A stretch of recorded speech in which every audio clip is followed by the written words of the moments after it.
Bonsoir à toutes et à tous et bienvenue pour cette nouvelle conférence en ligne, en direct de l'École des Arts Joailliers. Je m'appelle Ghislain Aucreman, je suis historien du bijou et responsable des conférences et je suis ravi de vous retrouver pour cette rentrée de l'école. En effet, nous sommes ici, place Vendôme, dans ce cœur battant de la joaillerie, là où l'école s'est installée depuis 2012. Les professeurs ont fait leur rentrée, les cours ont repris en vrai, en présentiel, comme on dit aujourd'hui, mais c'est également le cas de notre programmation online, donc en ligne, que nous reprenons ici avec une nouvelle thématique chaque mois tout au long de cette année scolaire. C'est un plaisir de vous retrouver pour ceux qui nous connaissent déjà ou de vous avoir parmi nous pour la première fois pour ceux et celles qui découvrent notre programmation en ligne. Je disais, je suis place Vendôme. La place Vendôme est un lieu historique puisque c'est sur la volonté du roi Louis XIV que cette place a été bâtie.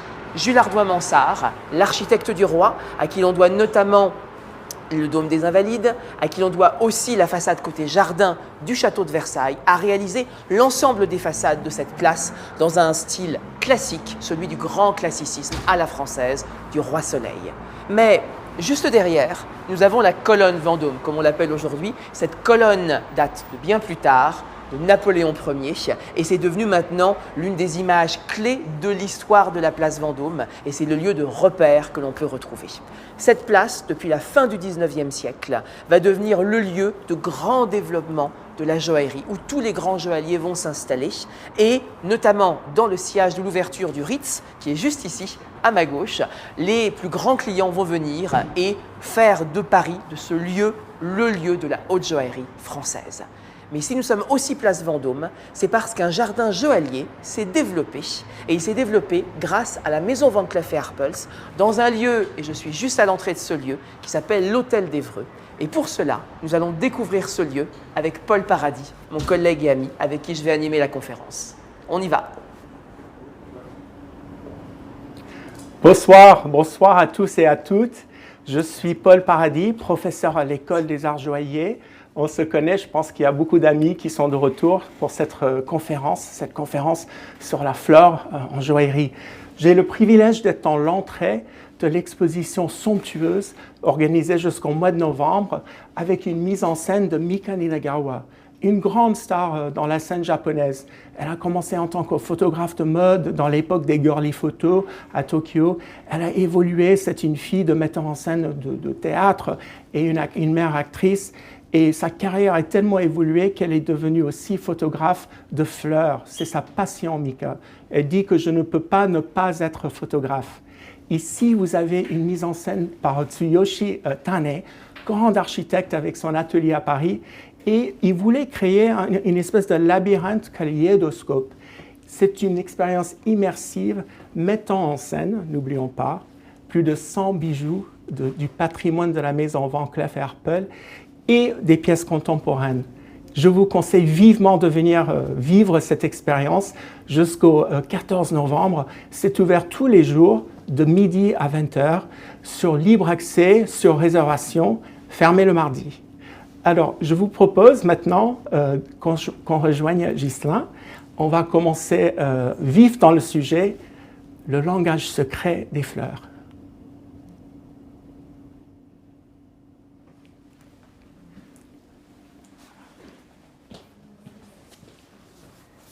Bonsoir Paul. Bonjour Ghislain, bonsoir. C'est un plaisir de te retrouver, c'est un plaisir de retrouver tous nos familiers des conférences ou ceux qui le découvrent. Nous allons parler ce soir de ce langage secret des fleurs, comme tu le disais, et nous sommes ici entourés d'un décor qui est celui qui accueille chacun des visiteurs dans lequel vous serez vous-même plongé en quelque sorte, qui est ce décor aux couleurs si particulières de l'artiste Mika.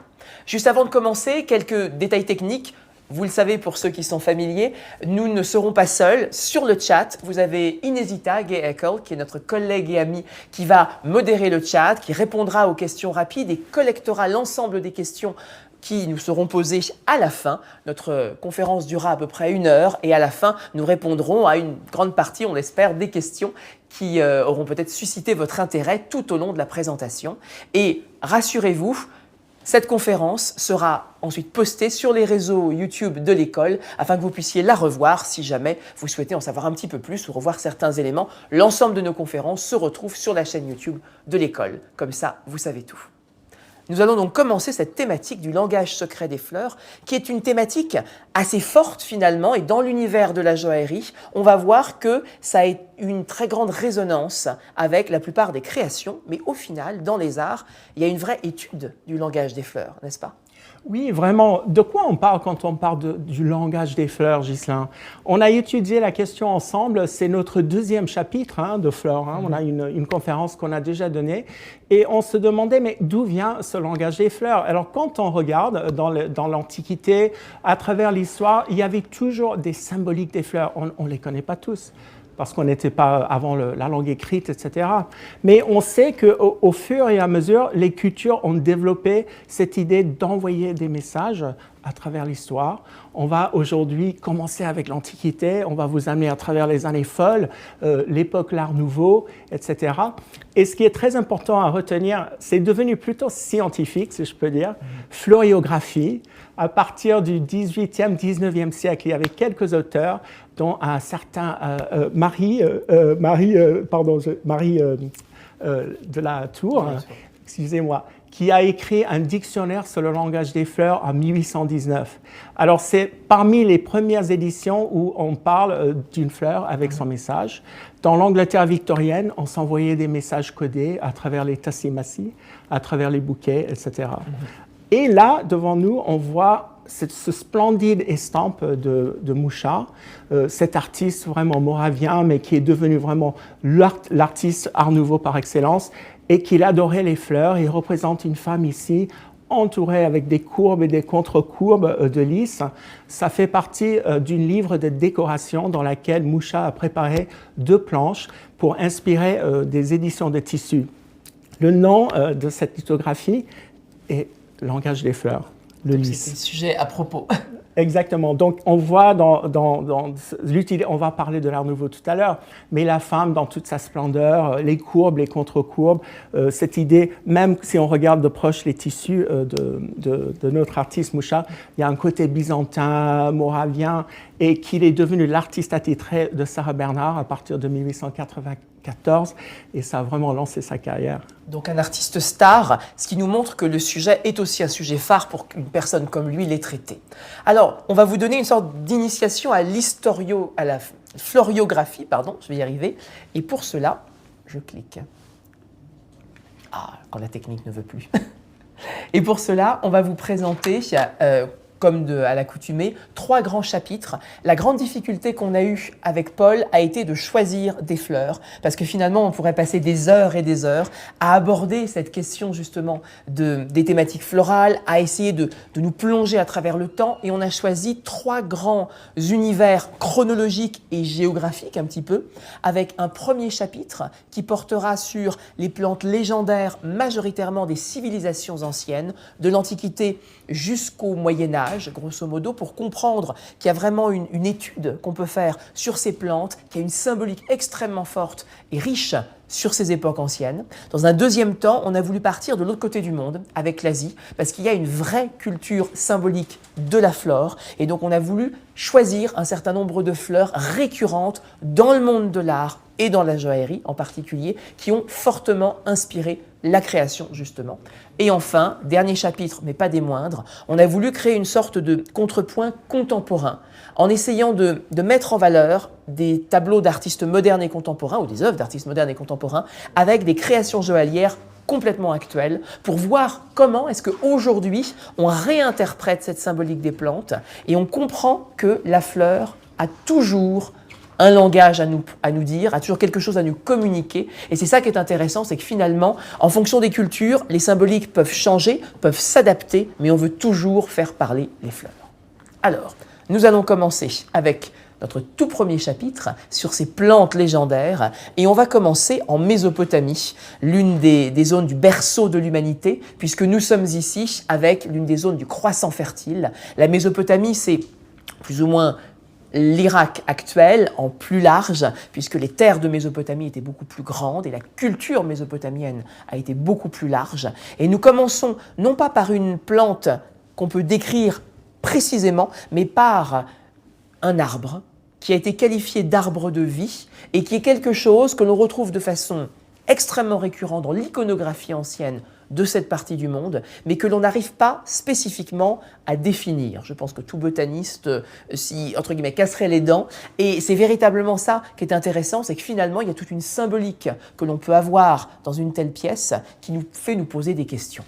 Si vous regardez le génie, qui est une sorte de génie protecteur qui vient d'une gigantesque décoration du palais de Khorsabad, qui est un palais des Assyriens anciens. Nous sommes au 1er millénaire avant notre ère, autour du 8e siècle, la fin du 8e siècle avant notre ère, et il s'agit d'une décoration pour le palais d'un souverain qui était le roi Sargon II.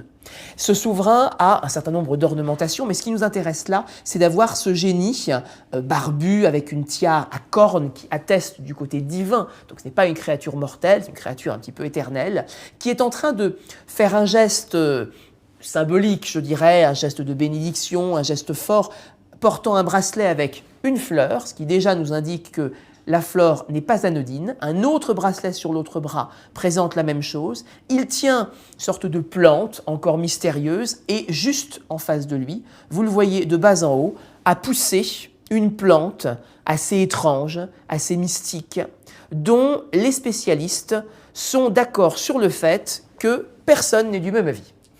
S'agit-il d'une véritable plante, d'un véritable arbre? Certains y voient une sorte de palmier dattier typique de ces régions, très apprécié.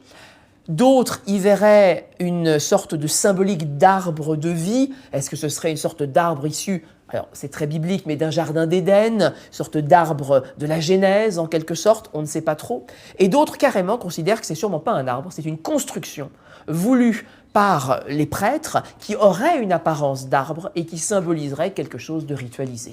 Bon, tout ça pour vous dire que cet arbre, c'est un symbole, c'est lié à la vie, c'est lié à la nature protectrice, puisque ça entoure évidemment le palais, et on la retrouve dans des objets typiques de la Mésopotamie ancienne, à savoir les seaux cylindres.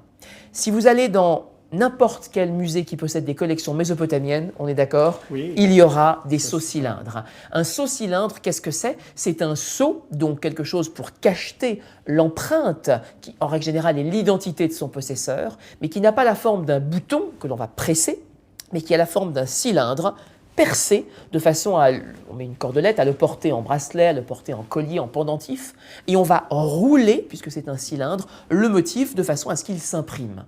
Ce qui est intéressant, c'est de voir que le motif que vous avez là est exactement le même motif que l'on a vu dans une taille monumentale, dans le décor d'un palais, mais ici miniaturisé, puisque c'est quelques centimètres, hein, c'est pas lourd véritablement, et qui représente cette même structure très symétrique de l'arbre de vie, on le baptisera comme ça, puisque c'est par convention le nom qu'on lui donne, et qui naturellement incarne cette idée de nature protectrice, luxuriante, source de vie, justement, que l'on a là. Et c'est un bijou déjà utilisant une pierre que les Mésopotamiens considèrent précieuse, c'est de la cornaline, donc une pierre ornementale, et qui véritablement, par sa couleur rouge, est liée à la vie, au sang, au soleil, et donc naturellement apporte beaucoup de bonnes choses liées à la vie. C'est vous dire à quel point la nature est importante, et juste au-dessus, vous avez une sorte de symbole de soleil ailé que l'on retrouve là, qui nous vient notamment du monde perse. Et en persan, le mot paradéissa, qui a donné le mot paradis, signifie le jardin. Donc on voit déjà que l'arbre, le jardin, cet entourage naturel est quelque chose d'extrêmement symbolique que l'on va retrouver dans toutes les grandes cultures. Et après la Mésopotamie, on va parler de l'Égypte. Alors l'Égypte, on pourrait faire un discours de 4 jours, surtout Ghislain, c'est un grand spécialiste. Mais on voulait vous parler du papyrus. Pourquoi? Parce que c'est une plante hautement symbolique et pratique. Évidemment, notre mot pour le papier, ça en découle, ce matériau qui est utilisé, si j'ai bien compris, vraiment de l'époque pré-dynastique, 6000 ans avant notre ère jusqu'à l'ère romaine, 600 de notre ère. Et donc le papier évidemment, mais les Égyptiens s'en servaient pour la nourriture, pour les jouets, pour les talismans contre les maladies, et aussi dans leur religion, leur mythologie, ça jouait un rôle primordial. Alors on vous montre au milieu, c'est une petite amulette de 3 cm, un wadj. Et en hiéroglyphe, wadj, ça veut dire vert, ça veut dire régénération. Donc pour les Égyptiens, cette couleur et cette colonne, cette plante qui peut atteindre jusqu'à 5 mètres, je ne savais pas ça, je me suis rendu compte.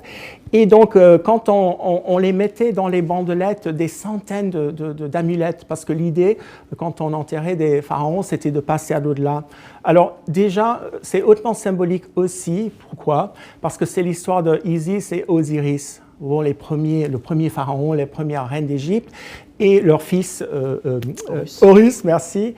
Et quand Seth, le frère méchant, il tue Osiris, Isis est obligé de se cacher sous ses frondes, sous ses papyrus, pour élever son fils Horus. Et finalement, Horus, il aura raison à la fin. Et Osiris, elle va pouvoir reconstruire son mari petit à petit par magie, et il devient roi.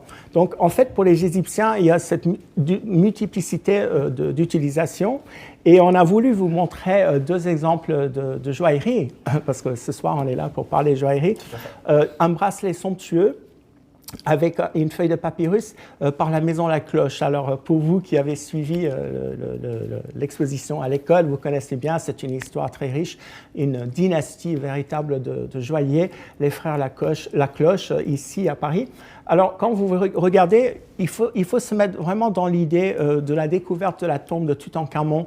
Il y avait une infusion dans les arts décoratifs, cette curiosité pour l'Égypte.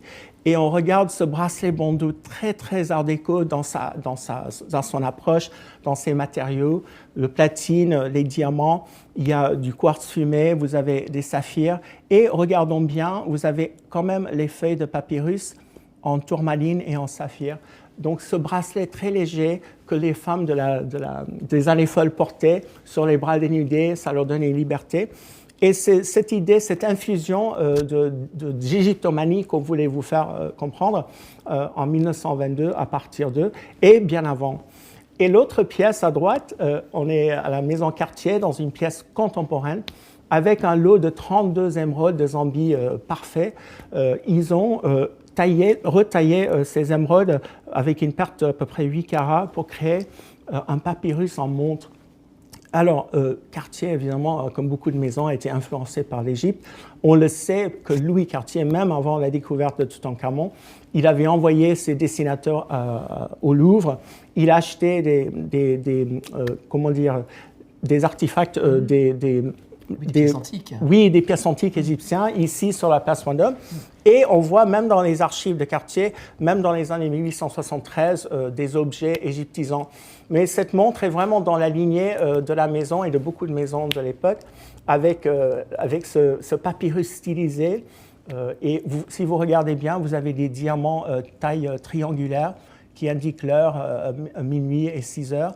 Et ces émeraudes complètement somptueuses qui sont certigriffes et appareillées parfaitement pour créer ce papyrus qui est vraiment dans la lignée de l'esthétique de cette maison. Une vraie ombelle de papyrus, en fait, exactement, rendue par le verre des émeraudes.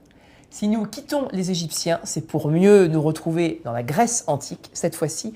Et il faut savoir que chez les Grecs, l'idée d'avoir une couronne de feuillage symbolique et liée à une divinité est quelque chose de récurrent. On a tous en tête l'image des Jeux Olympiques, j'ai envie de le dire, c'est normal, c'était en juillet dernier, mais là on revient vers Olympie finalement, c'est-à-dire les sources de ces Jeux, et chaque divinité avait une plante qui lui était liée, et donc à chaque jeu, on couronnait le victorieux de cette couronne justement pour symboliser la réussite.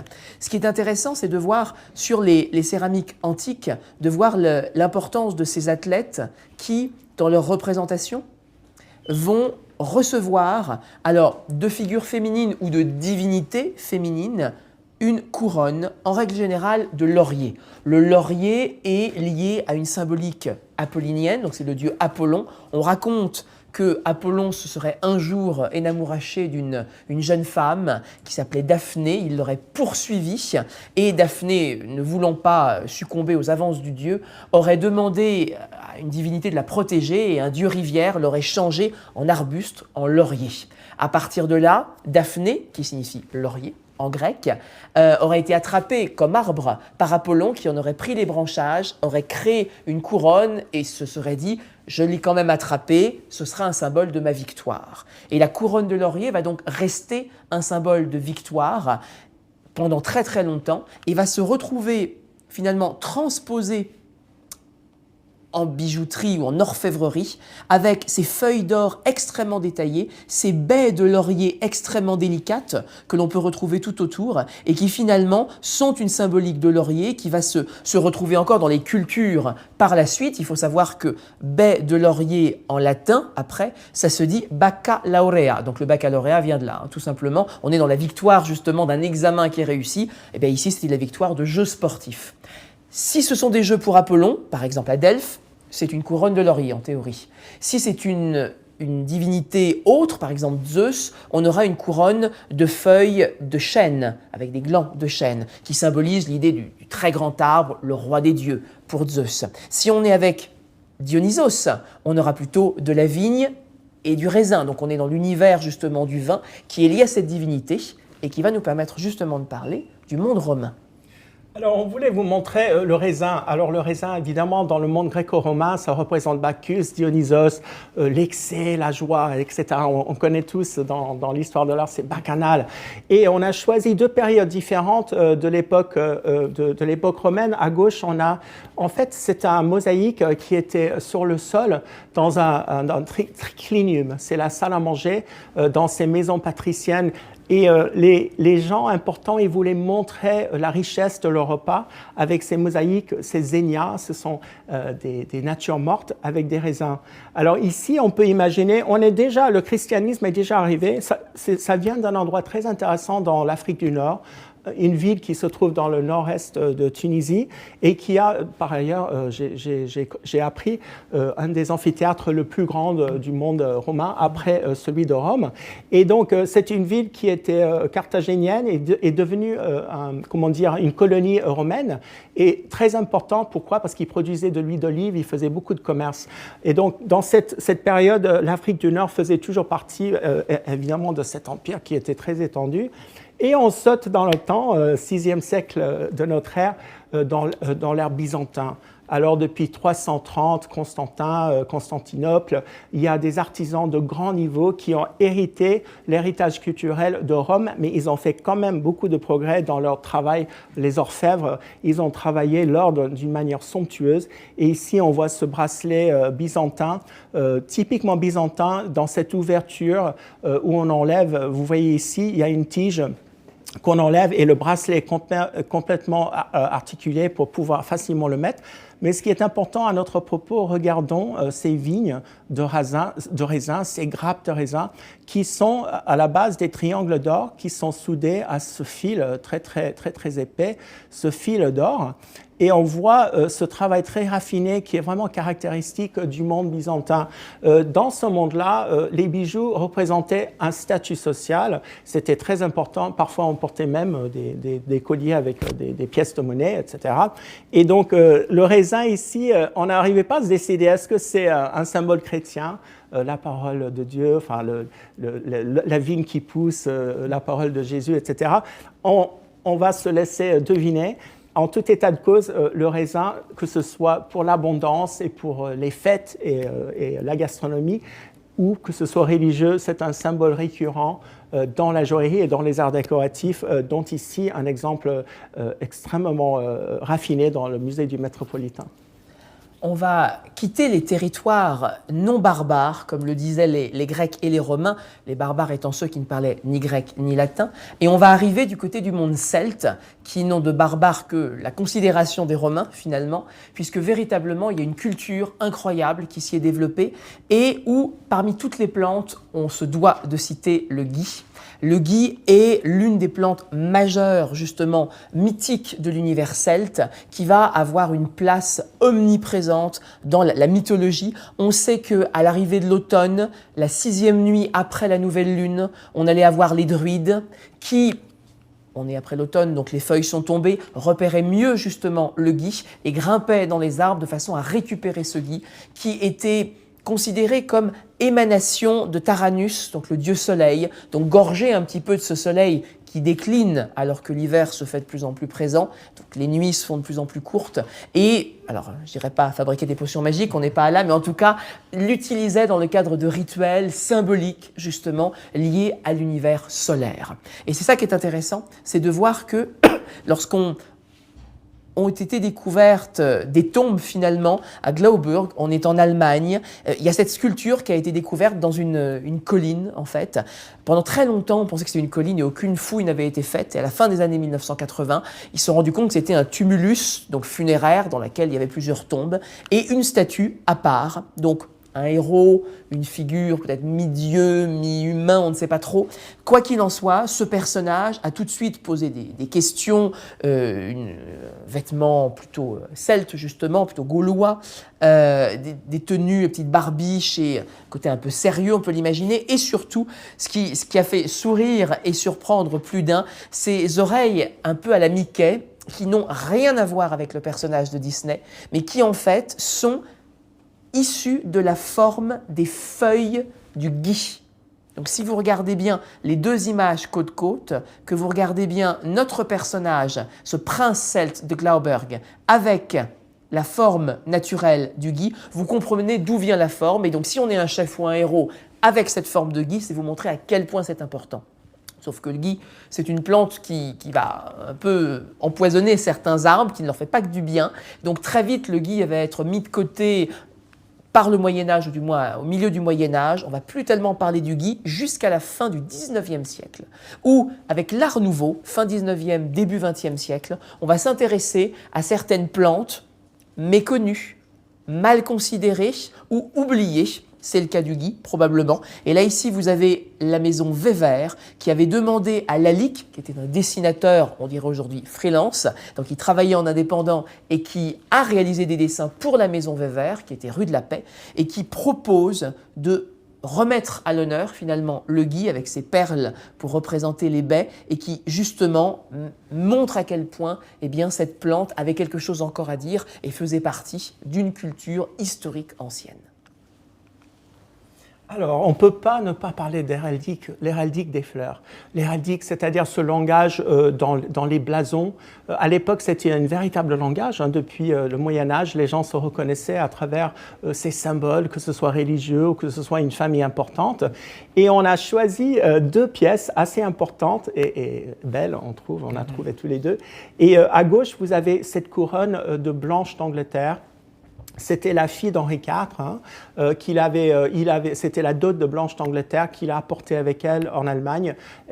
Son père a arrangé le mariage avec Louis III. C'était l'électeur palatin, c'était pour créer des alliances à l'époque qui étaient très importantes.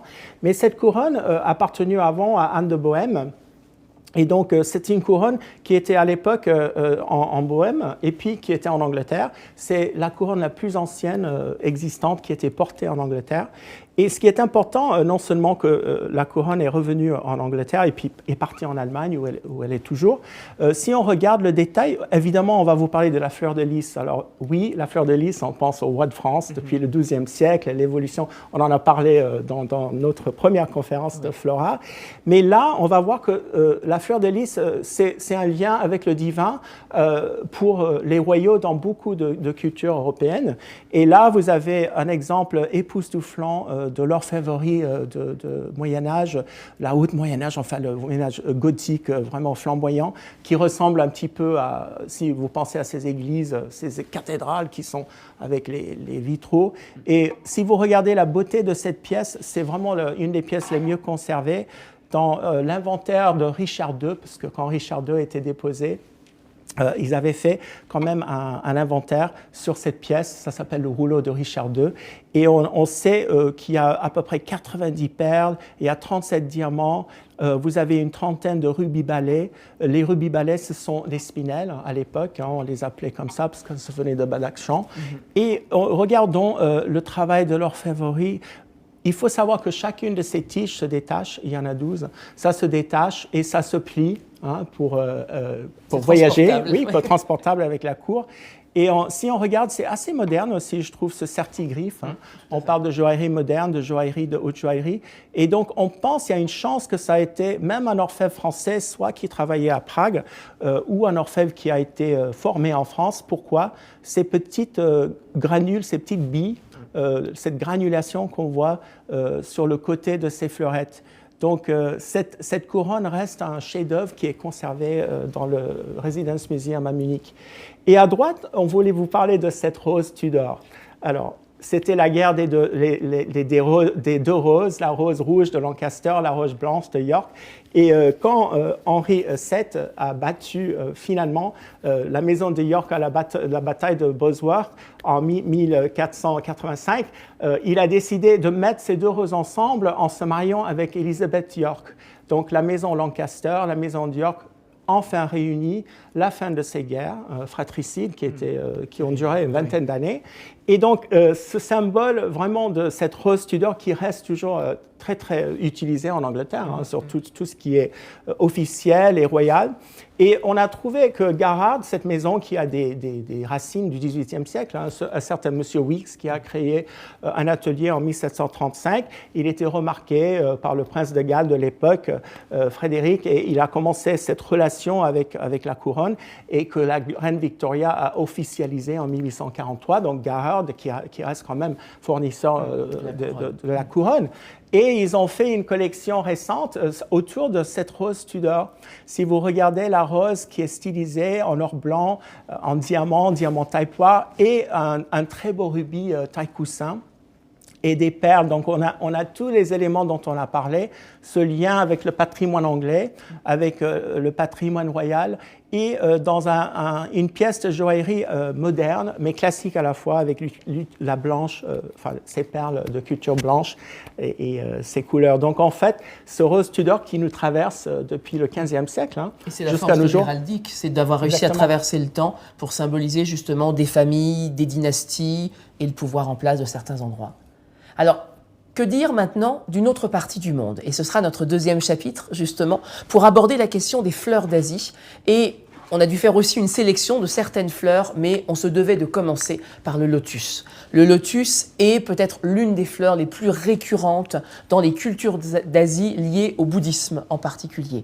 La fleur de lotus a cette image que l'on garde toujours d'une fleur pure, immaculée, qui émerge d'un marécage ou d'un lac boueux. Il y a cette idée que de la boue, donc de quelque chose qui va être considéré comme mauvais en quelque sorte ou sale, va émerger quelque chose qui n'aura pas été touché par cette saleté et reste immaculé. Et ça, c'est quelque chose d'intéressant d'un point de vue du regard bouddhiste, en quelques mots. C'est qu'on a cette idée de l'ancrage à la matérialité, au monde matériel en quelque sorte, qui nous attache et qui représenterait cette boue, et l'esprit s'éveille lié, ou plutôt délié, relâché de toute cette symbolique matérielle en étant un lotus qui émerge hors de tout ça. Et c'est l'image que l'on retrouve dans cette sculpture de Bouddha qui est assis en méditation et qui est posée, si vous regardez dans la partie basse, sur une fleur de lotus justement ouverte et épanouie. Donc cette fleur qui l'élève hors de la matérialité du monde, représentée par ce lac boueux en quelque sorte, et il est dessus, en dehors de ça, éveillé, donc intouchable par rapport à cette image justement matérielle. Et ce type d'inspiration va se retrouver dans énormément de représentations dites orientalistes au sens large, ou du moins inspirées de l'Extrême-Orient. Et on a voulu faire une comparaison avec une pièce contemporaine française de la maison Van Cleef & Arpels, qui est un clip Femme au lotus, qui date de 2011. En 2011, la maison a voulu rendre hommage à la thématique des bals de légende, donc de grands bals qui ont eu lieu, et notamment à la fin des années 1960, le bal oriental à l'Hôtel Lambert à Paris, sur l'île Saint-Louis.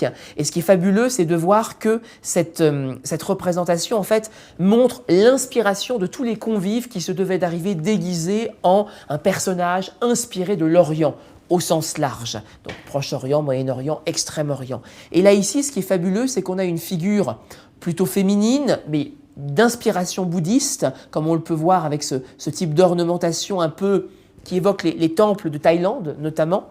On peut voir qu'elle est, avec le même type de gestuelle bouddhique, elle est posée ici sur une sorte de feuille, alors, lotus ou nénuphar, en tout cas posée sur une feuille qui la protège justement de cette matérialité, blanche comme la nacre, qui nous évoque justement cette pureté, et elle tient surtout, avec sa tige en or blanc, un très beau lotus, ici, qui est en opale rose, et qui nous montre bien justement l'importance et la délicatesse de cette symbolique de la fleur, qui est un symbole spirituel extrêmement fort qu'on retrouve dans beaucoup de pays d'Asie et qui, de fait, pour le monde occidental, est aussi une référence immédiate quand on pense à la fleur en Asie.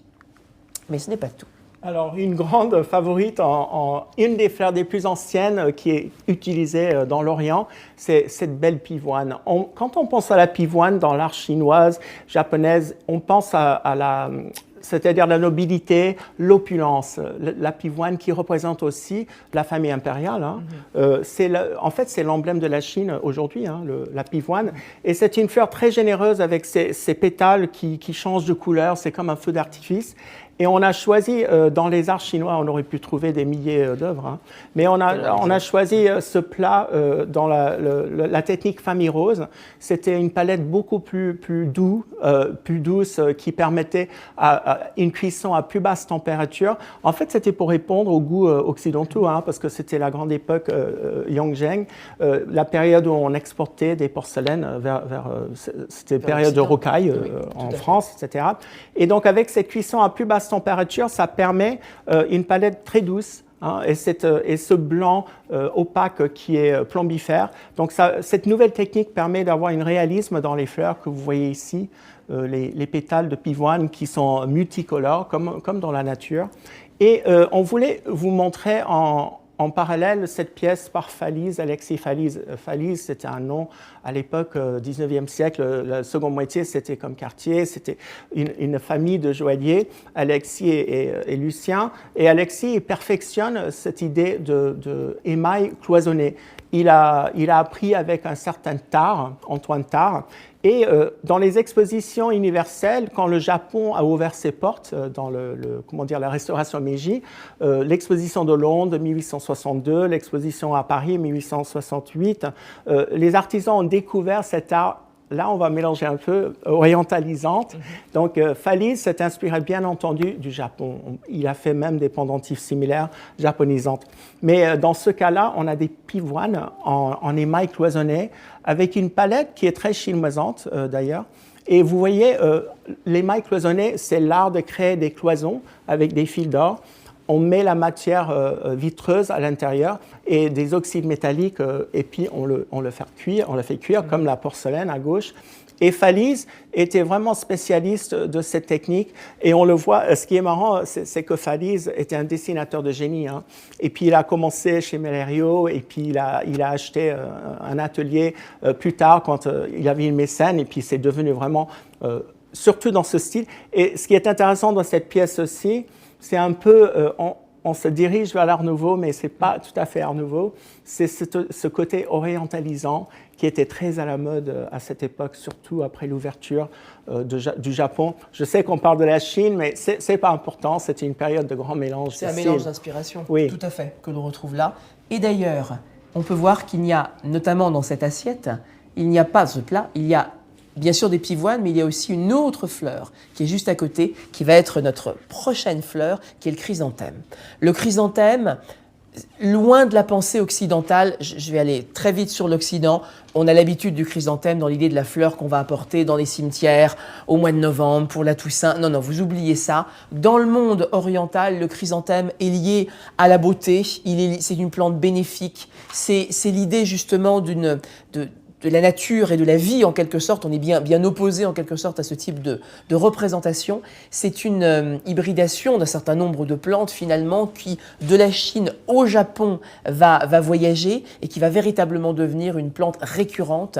Il faut savoir que dans le monde asiatique et notamment dans le monde chinois, mais c'est aussi valable pour le monde japonais. Je pense qu'à peu près dans toutes les œuvres d'art, on aura une attestation de fleurs, et le chrysanthème est très très présent dans certains albums et illustrations. C'est le cas dans l'album que l'on peut voir sur la gauche, qui s'appelle Fleurs et insectes, qui date de la fin du XVIIe, début du XVIIIe siècle, et qui vous montre, avec ces pleins et ces vides, finalement, ces espaces laissés en négatif pour jouer sur la beauté de la fleur, la représentation justement des pétales, le détail que l'on va avoir de l'illustration de ces pétales, où on sent finalement vibrer la fleur grâce aux compétences de l'artiste et on la voit vivre et mourir en quelque sorte. Et cette idée de la retombée que vous avez là, des pétales qui retombent vers le bas, c'est ça que la maison Van Cleef & Arpels a voulu reprendre, et dans l'autre sens cette fois-ci, a voulu reprendre avec le jeu justement de ces volumes que l'on retrouve juste ici, avec ces pétales qui s'enroulent justement sur eux-mêmes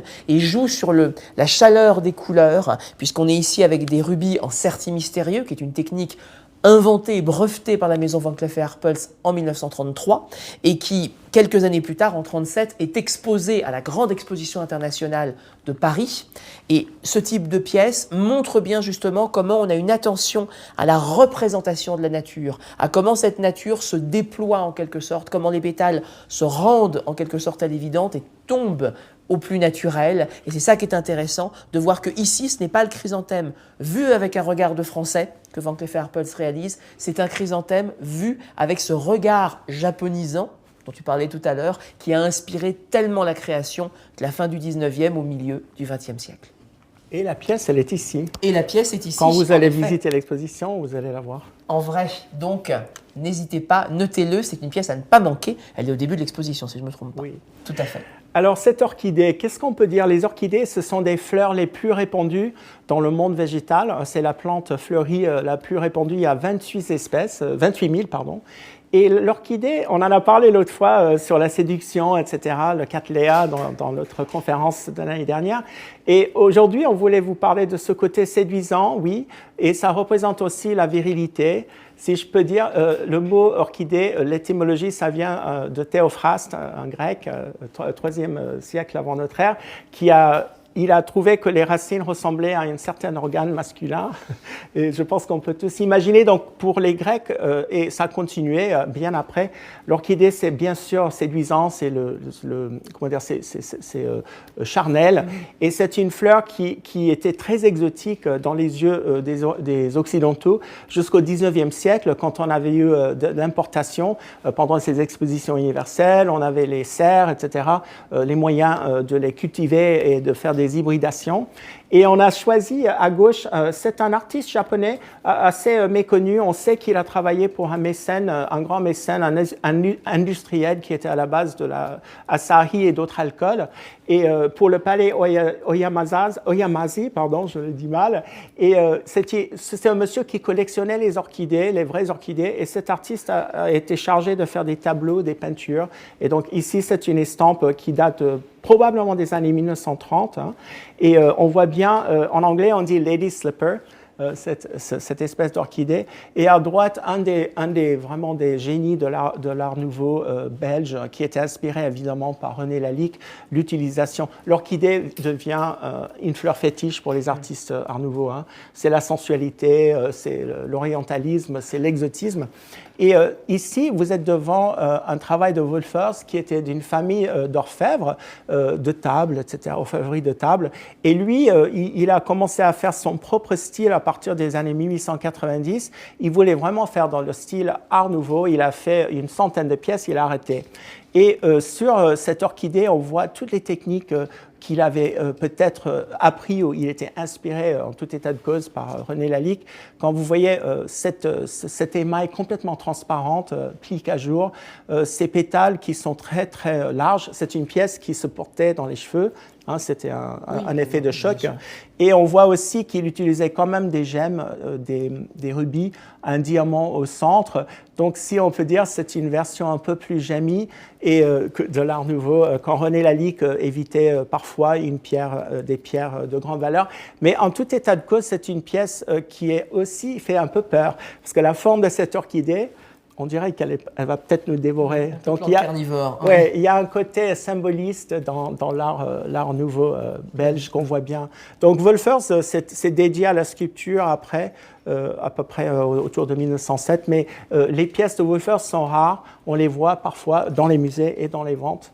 Mais c'est un artiste à part entière, vraiment intéressant. Tout à fait. Alors évidemment, on se devait de parler des fleurs de cerisier pour parler du Japon, les fameuses sakura. Chaque année, pendant 2 semaines à peine, on va avoir ces cerisiers complètement en fleurs qui vont attirer tous les amoureux de la beauté au Japon, et il y en a beaucoup, et qui vont véritablement voir ces fleurs avant que tout ne tombe. Donc on a cette image symbolique avec la fleur de cerisier de la beauté, mais d'une beauté éphémère. C'est aussi une sorte de métaphore de la vie. Ça dure un temps et comme le cerisier, un jour, nous aussi, on tombe. Alors, plus longtemps que 2 semaines, fort heureusement. Mais c'est l'idée justement de voir cette image de la vie qui revient, du printemps. Donc il y a un côté renouveau, très positif. Et en même temps, il y a un côté un petit peu carpe diem, comme on dit en latin, c'est-à-dire profitons du jour d'aujourd'hui parce que la vie est courte. Et c'est cette symbolique que l'on voit particulièrement bien dans la beauté des cerisiers, tels que Hiroshige, le grand créateur d'estampes japonais, l'a réalisé au milieu du 19e siècle, avec ici cette promenade finalement, le long de la rivière Sumida avec ces différents cerisiers que vous pouvez voir, ou encore dans une création complètement contemporaine des années 2010 et qui est d'une marque qui s'appelle Sakura Diamond, donc donne tout de suite l'indication Sakura, des fleurs de cerisier.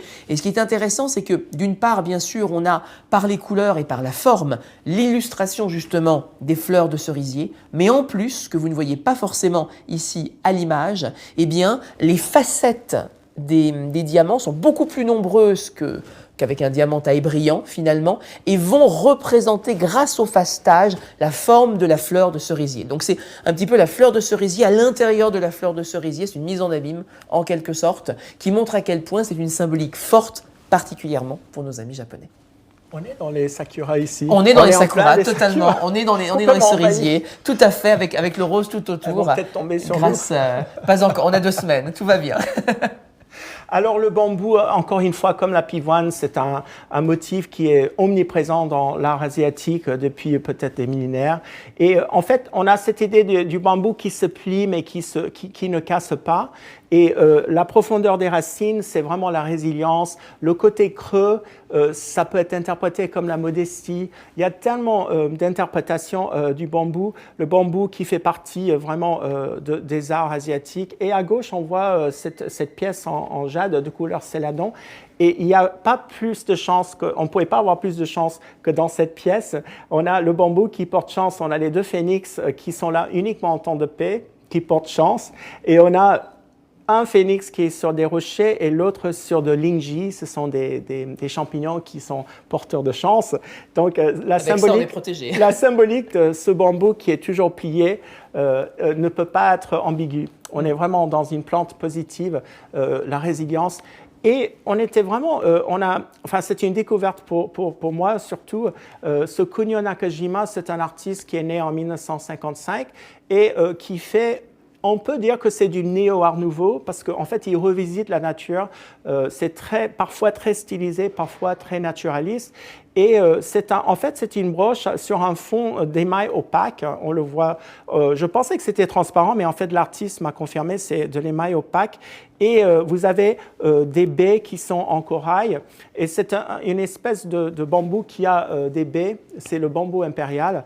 Et en fait, aussi, on dirait, c'est de l'émail cloisonné traditionnel ou même plique à jour à droite, mais il m'a précisé que c'est une technique de cloisonner spécialement japonais. Il y avait un grand artiste à l'époque, Meiji, et donc c'est leur version, si vous voulez, de ces techniques d'émail, et je trouve ça très fascinant parce qu'en fait, à nos yeux, on dit oui, c'est plique à jour, mais oui et non, mais c'est sa technique. Les feuilles, on dirait que, pardon, j'aurais dû le montrer en fait.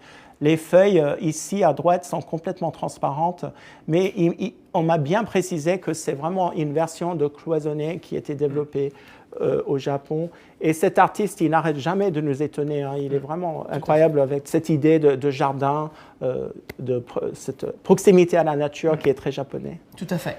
Alors, aujourd'hui, dans un monde moderne et contemporain, depuis même la révolution industrielle fin 19e siècle, enfin milieu 19e siècle, jusqu'à aujourd'hui où la nature est tellement un sujet à part entière, on peut le dire, qu'en est-il de la symbolique des plantes? Et donc on a cherché à étudier ces mythologies contemporaines justement liées aux plantes, et chaque culture pourrait avoir à chaque fois des façons de regarder les plantes de façon différente. On a voulu vous présenter d'abord l'hortensia.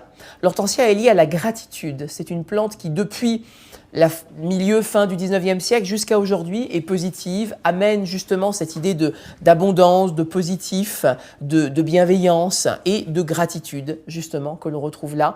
Berthe Morisot, cette grande artiste impressionniste qui a été là dès les débuts, justement, des impressionnistes, la première exposition, et qui est là 20 ans plus tard, en 1894, à présenter justement ces jeunes femmes avec ces hortensias, justement, qui sont juste à côté. Et c'est ça qui est fabuleux, c'est de voir que c'est une plante qui déjà était dans les intérieurs à cette époque, et qu'à cette époque, si en France c'était extrêmement positif, de l'autre côté de la Manche, c'était complètement autre, puisque dans l'Angleterre victorienne, on considérait que l'hortensia était offert par un homme à une femme qui avait refusé ses avances pour lui représenter à quel point elle était froide.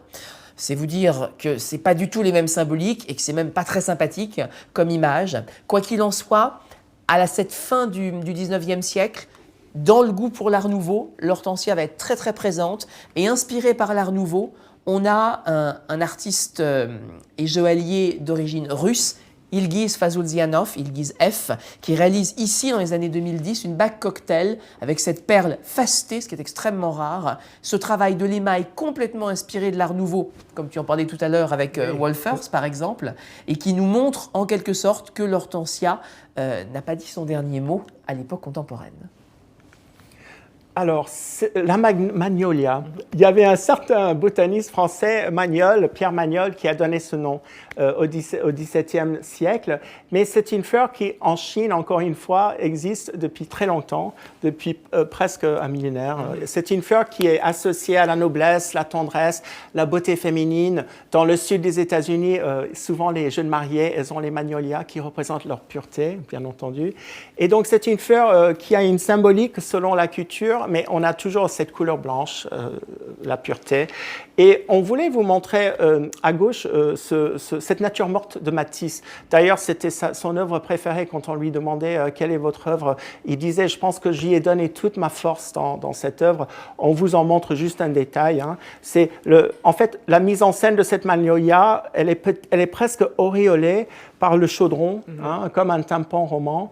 Et chaque objet est très détaillé à la manière de Matisse, stylisation, mais détaillé. Et ce fond rouge, en fait, ce manque de perspective qui laisse flotter les objets, c'est véritablement un chef-d'œuvre que Matisse, il était très fier de ce tableau. Et il y en a qui disent que la magnolia elle ressemble à une tête de méduse. C'est chacun son interprétation. Et on voulait souligner cette jeune artiste hongkongaise, Annabella Chan. Pourquoi elle habite Londres.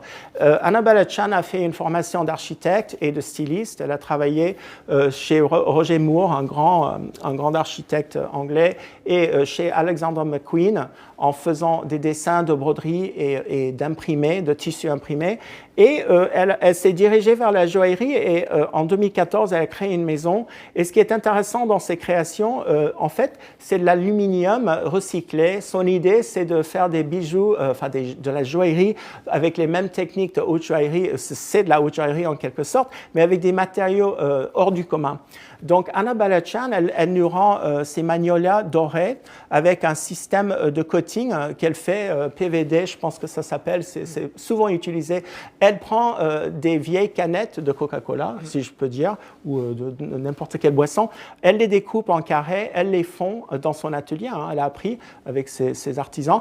Ils le font à 600 degrés, ils font des lingots et ils fabriquent à la main comme avec soit la cire perdue ou le travail des feuilles, pour faire ces magnolias vraiment dans un naturalisme incroyable. Et je m'imagine une légèreté, hein, parce que l'aluminium est très très léger. Et ce qui est très intéressant aussi, elle se fait une trademark ou une fierté que ces pierres sont des pierres synthétiques. Donc là, vous avez des saphirs orange ou jaunes qui sont créés au laboratoire. Hein. Moi, je suis incapable de vous expliquer comment. Je pense que nos collègues, ils peuvent vous expliquer sur le chat.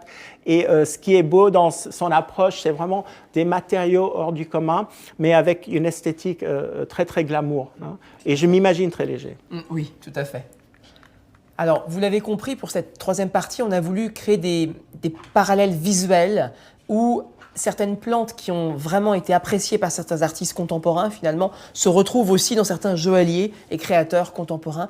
Et là, ici, c'est vraiment ce qu'on a voulu faire avec ce lys, symbole de foi, symbole de pureté. On l'a vu depuis très longtemps lié à l'image de la divinité, à l'image de la Vierge Marie. Le lys fait partie des plantes que Georgia O'Keeffe, cette immense artiste américaine qui possède sa première rétrospective en France en ce moment au Centre Pompidou, donc à ne pas manquer aussi, véritablement, c'est incroyable. Ce tableau n'y est pas, mais il y en a d'autres. Et véritablement, c'est une façon d'illustrer justement par la couleur, par la forme, justement cette forme particulière, presque organique du lys que Georgia O'Keeffe a illustré et qui se retrouve dans les boucles d'oreilles Arum Lily que Emmanuel Tarpin, jeune créateur français, découvert il y a quelques années, une des étoiles montantes véritablement de la création joaillière, qui en 2019 réalise ces superbes représentations et que, avec Paul, on a trouvé irrésistible vraiment de les mettre côte à côte avec l'œuvre de Georgia O'Keeffe. Il y a un parallèle, ne serait-ce que dans le traitement du mouvement, le traitement de la façon naturelle avec laquelle la plante a à créer les courbes justement dans les pétales et ce cœur justement lumineux que l'on voit à l'intérieur qui joue sur les effets de couleur et montre bien qu'avec le blanc, on a une couleur à part entière justement qui est cette symbolique très forte liée à la pureté qu'on a de tout temps accordée au lys et notamment à cette variété-là. Et c'est aussi un matériau hors du commun, c'est de l'aluminium traité. Et quand il parle de ses bijoux, il aime bien le côté tactile. Dans une image. Oui, ouais. La sensualité de la fleur, l'aluminium est traité d'une manière, c'est velouté. Et donc, c'est très important, ce côté. Et puis, il choisit souvent des fleurs qui ne sont pas des fleurs très glamour, mais des fleurs, par exemple, des glands de chêne. Récemment, il a fait. Il aime les fleurs qui sont sauvages. Et celle-ci, bon, elle est représentée. Petit clin d'œil à l'art nouveau, finalement, de revenir sur des plantes peut-être parfois moins appréciées par le passé. Alors, le ginkgo, c'est vraiment l'endurance et la longévité. Le ginkgo a été rapporté au Japon par des moines chinois. Ça pousse dans tous les temples. Ces feuilles en éventail qui donnent vraiment libre cours pour les arts décoratifs dans les lacs, etc. Mais ce qui est intéressant, un ginkgo peut survivre 1000 ans, c'est ce que j'ai lu, et que après la tragique bombe atomique de Hiroshima, il y en a 4 qui ont survécu. Donc, ça nous rapporte, c'est un peu une histoire un peu triste, mais ça nous rappelle pourquoi dans la culture asiatique, le ginkgo représente ceci. Et bon, Claude Lalanne, les chouchous du monde de l'art, hein, entre les arts décoratifs et les beaux-arts, Claude était spécialiste dans tout ce qui était les feuilles, les fleurs, ces miroirs qu'elle a fait pour Yves Saint Laurent. Et elle avait une technique assez particulière. On pense qu'elle faisait un bain de sulfate de cuivre et parfois elle mettait des vraies feuilles pour faire une espèce d'électrolyse sur les feuilles. Je ne suis pas sûr avec ce banc si c'était possible de faire parce que c'est quand même une structure assez... Mais en fait, ce côté naturaliste, encore une fois, qui est très important, même dans ses bijoux, elle a créé de très beaux bijoux qu'on a montrés dans l'autre conférence. Et on voulait mettre en avant aussi ces ginkgo par Michelle Hong. Michelle Hong, une grande joaillière créatrice hongkongaise qui a vécu une partie de sa vie au Canada. Et avec un partenaire, dans les années 85, elle a créé Carnet. Donc Carnet, comme le mot indique, les esquisses. Oui. Et donc les ginkgo givrés, ce que je trouve, on a trouvé tous les deux très beau, c'est qu'elle utilise des diamants qui ne sont pas taille brillant, regardez, ce sont des diamants presque mogul, avec plates, transparentes, avec juste quelques facettes sur les côtés. Hein. On peut imaginer ces diamants qui ont été importés à l'époque moghole en France. Et donc, vraiment, le nom givré, on le voit, on le sent. Et Michelle Hong, elle prend un soin incroyable dans ses bijoux. Elle le vend jamais ou crée un bijou qui n'est pas complètement abouti. C'est une grande philanthrope aussi, une grande dame sur la scène internationale de la joaillerie. Alors, un petit peu fun, on voulait dire, choisir des plantes inhabituelles finalement pour ces créations contemporaines avec ces fleurs de bananier, liées dans beaucoup de cultures, qu'elles soient asiatiques ou africaines notamment, à l'abondance, liée à la fertilité, on peut l'imaginer. Cette peinture de Yves Clair, un artiste contemporain français, nous a surpris, étonnés, amusés, sorte de chapeau incroyable qu'il a appelé Banana Tree Flowers, donc ces fleurs de bananier justement, avec cette petite tête de personnage et ces grandes feuilles. Et on les a mis en comparanda avec les boucles d'oreilles réalisées par Silvia Furmanovic, qui est une créatrice brésilienne et qui ici, avec du bois, avec des rubis, des améthystes, avec souvent des matières issues de son propre pays, va travailler justement sur ces fleurs telles qu'elle peut les voir justement au Brésil, telles qu'elle peut les appréhender dans un goût très naturaliste en étant aussi stylisé par sa forme. Et là encore, c'est un parallèle visuel qui nous a fait les choisir, sachant que c'est aussi une symbolique qui se trouvent ici et là dans certaines créations et qui finalement sont des choses qu'on n'aurait pas forcément vues par le passé, mais qui ont ce regard plus contemporain, justement.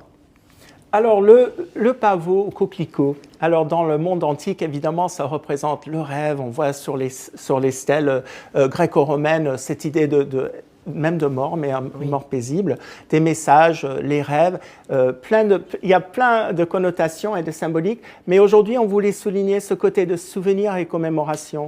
Vous voyez au milieu ce coquelicot, ce pavot en papier avec une tige en plastique. Vous avez peut-être vu ça au moment de l'11 novembre. C'était une Française, en fait, qui a eu cette idée, Madame Guérin, et c'est une institutrice qui, pendant la Première Guerre mondiale, elle a fait elle cueillait les fonds avec les réseaux de femmes pour aider les familles des anciens combattants ou des familles qui étaient en difficulté aux États-Unis, en Angleterre, en France. Donc, c'est très peu connu parce que quand on voit le Poppy Campaign, on pense aux Anglais. On en voit beaucoup. Et en fait, elle a produit le premier lot en France pour les Anglais et c'était épuisé. Il fallait qu'ils en refassent 8 millions, je crois, en Angleterre. Donc, elle a lancé cette idée de cueillir les fonds pour les familles en difficulté, les veuves, etc., les enfants et les anciens combattants. Alors, on voulait quand même parler un peu de Mika. Mika qui adore ces couleurs acidulées. Elle parle des fleurs éphémères et que je voudrais les arrêter dans leur vieillissement. Et aussi, elle parle aussi parfois du fait d'être comme un insecte ou qui est sur la fleur. Donc, on le voit dans son acid bloom ici. Et évidemment, à gauche, une pièce beaucoup plus somptueuse de Jarre, Joel Arthur Rosenthal, ce monsieur mystérieux qui est juste en face, qui fait que 70 pièces par an, qui a commencé avec une boutique ici en France de broderie et il a attiré l'attention de beaucoup de créateurs avec ses couleurs. Et en 1977, il crée sa maison et qui est très exclusive. La vitrine est vide si vous passez devant, en tout cas la dernière fois que je suis passé. Mais Jarre, les pièces sont très convoitées pour une bonne raison. Ce sont des pièces vraiment de génie. Et on voit ici un diamant de 37 carats entouré par 2 pavots en tourmaline complètement serpenté autour, merci Ghislain, autour de ce diamant, un travail de lapidaire sur ces tourmalines qui est assez époustouflant, le mouvement autour de ce diamant au centre. Alors, Jarre, il est très connu aussi pour le micro-pavage, son sens de la couleur et vraiment aussi des métaux qui ne sont pas très courants. C'était parmi les premiers à utiliser le titane, par exemple, etc. Donc, il reste quand même un symbole de la place Vendôme, mais très discret. Comment conclure sur un tel sujet? Vous avez vu, le sujet est vaste et on pourrait rester dans ce jardin de fleurs pendant très longtemps. Des fleurs, mais pas seulement, des plantes, des feuilles. La nature est, comme vous pouvez le lire, une véritable source d'inspiration sans fin. Et on voulait terminer avec des choses peut-être plus inhabituelles ou plus inattendues ou des approches différentes sur l'univers floral. Je voudrais juste commencer au centre avec cette bague Graniopalia devorus, donc qui dévore. C'est une plante carnivore d'une collection réalisée en 2007 par Victoire de Castellane pour Dior Joaillerie, avec cette idée de ces griffes retenant l'opale noire au centre qui sont presque des dents en quelque sorte, qui avalent, qui dévorent la pierre que vous retrouvez ici et qui nous montre bien que dans cette nature que l'on a évoquée, on a juste touché du doigt, mais on peut réaborder cette idée d'une nature sauvage, voire dangereuse en quelque sorte. Et c'est là un autre aspect aussi que l'on pourrait voir de cette nature qui peut parfois nous inquiéter. Et à gauche, on pouvait pas résister à ces physalis, ces lanternes, ces amours en cage, par la maison Emerlé, cette maison qui, à la base, c'était deux frères en 1893 qui ont racheté le fonds d'un médaillé. Et évidemment, dans la 4e génération, ils ont complètement transformé cette maison avec des créations très, très ludiques et très, très intéressantes, avec ces deux physalis en or blanc. Oui, c'est de l'or blanc, c'est leur secret, comment ils traitent cet or blanc. Vous avez des perles de mélo qui sont à l'intérieur, ces perles très, très rares de ce gastropode qui vient de la mer des Philippines. Et ça fait partie d'une collection Nature's Jewels qui est vraiment une collection tout autour de la nature avec un livre de poèmes, un livre de poésie autour de ces gemmes. De cette joaillerie. Ce qui est très intéressant, c'est ces créations, surtout depuis les années 90, des métaux hors du commun, des matériaux, des thèmes égyptisants. C'est une maison brillante, en fait. Et enfin, nous voulions terminer avec une image moins dangereuse, contrairement à l'image centrale de la nature, mais un clip rêverie de la maison Van Cleef & Arpels en 2008, qui nous rappelle que la plante, la fleur, c'est la partie pour le tout étant le jardin. Ce jardin qui est un lieu protecteur, un lieu de retrouvailles des amoureux ou des amoureux en devenir. Et là ici, ce clip rêverie, sous cette myriade de couleurs de l'arbre, vous avez une petite balançoire qui attend. Elle attend deux amoureux, l'un poussant l'autre, on peut imaginer peut-être.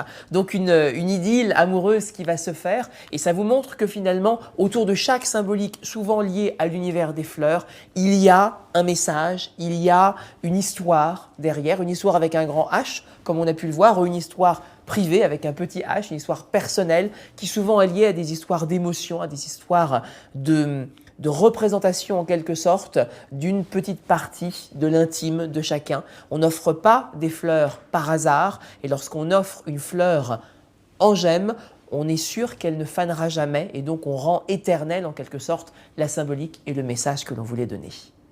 Merci à toutes et à tous de nous avoir suivis. C'était un plaisir déjà de nous retrouver avec Paul, ici, Place Vendôme, de vous inviter à venir découvrir ce lieu et de parler de ce langage secret des fleurs aujourd'hui. La thématique des fleurs n'est pas finie puisque dès demain, Paul et moi faisons cette même thématique en anglais cette fois.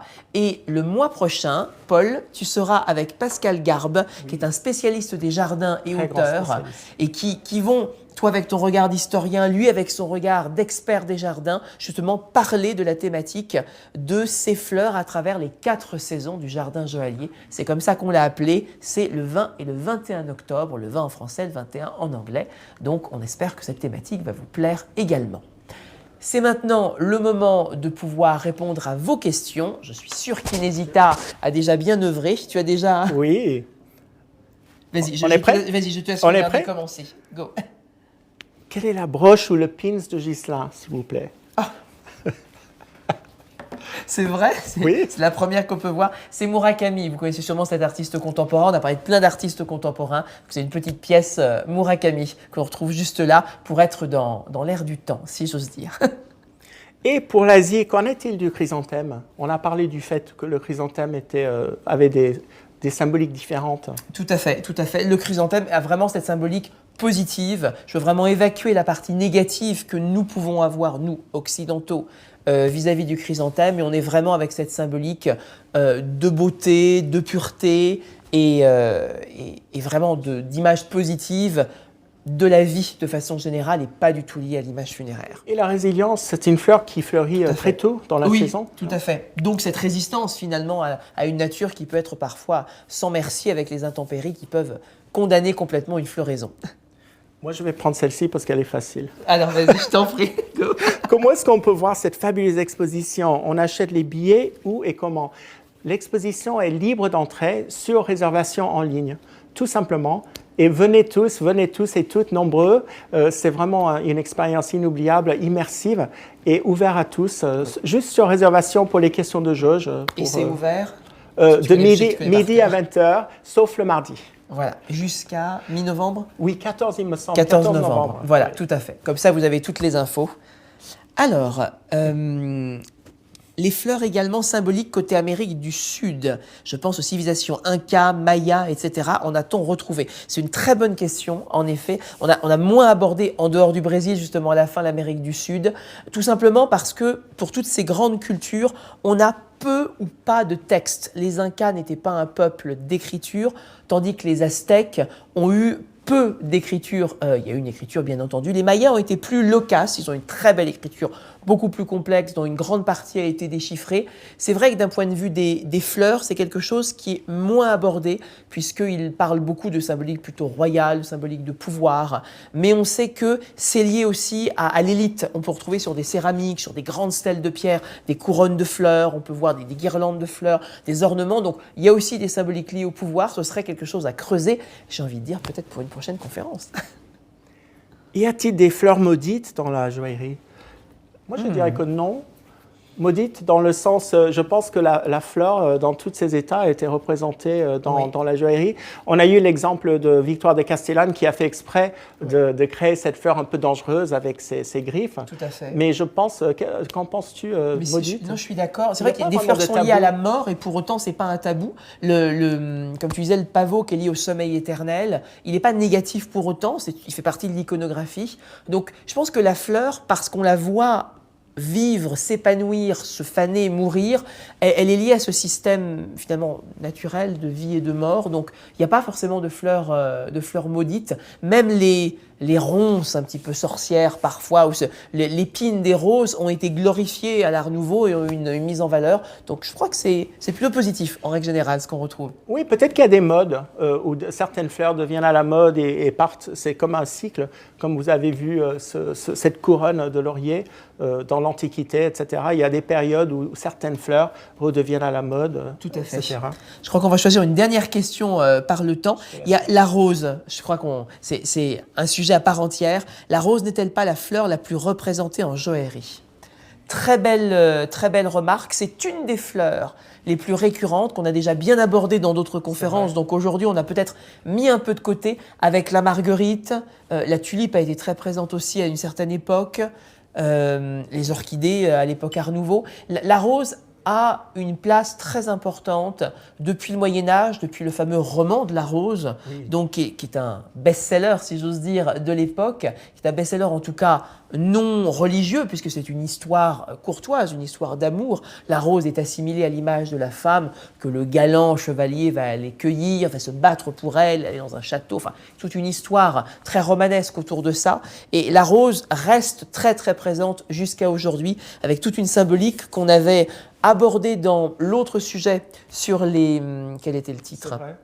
La fleur dans l'art de la joaillerie. La fleur dans l'art de la joaillerie qui est accessible sur la chaîne YouTube de l'école où vous nous retrouverez avec Paul et Inesita justement, trio d'amateurs et d'amoureux des fleurs en joaillerie, on peut le dire, et qui véritablement se retrouve avec beaucoup de symboliques, des symboliques qui sont différentes de pays en pays, et je crois que c'est sur ça qu'on va conclure, c'est que tout ce regard qu'on a porté sur les plantes, c'est extrêmement culturel. D'un pays à l'autre, voire même au sein d'un même pays, d'une époque à l'autre, on n'a pas le même regard, la même attention portée aux fleurs. Il n'y a qu'à voir, par exemple, l'idée de s'offrir des roses jaunes. Aux États-Unis, c'est possible. Oui. En France, on ne le ferait jamais, puisque un homme offrant des roses jaunes à une femme voudrait symboliser qu'il l'a trompée. C'est le symbole de la personne cocu. Donc c'est terrible, mais c'est une image qui est complètement négative. Et pour autant, ça nous montre bien que les couleurs, les types de fleurs et les cultures jouent avec ces symboles et montrent à quel point on va avoir cette représentation justement des fleurs. On ne va pas se quitter tout de suite. Si vous êtes encore avec nous, restez une bonne petite minute encore, puisque si vous n'avez pas encore vu l'exposition, ou si vous l'avez vue, ou si vous n'aurez pas la chance de la voir, on vous propose une visite guidée virtuelle, une promenade en quelque sorte, qui a été enregistrée. Vous serez seul avec les fleurs et avec les photographies de Mika pour apprécier justement cette exposition en espérant que vous puissiez la voir très bientôt. Merci en tout cas et à très bientôt à l'école. Au revoir.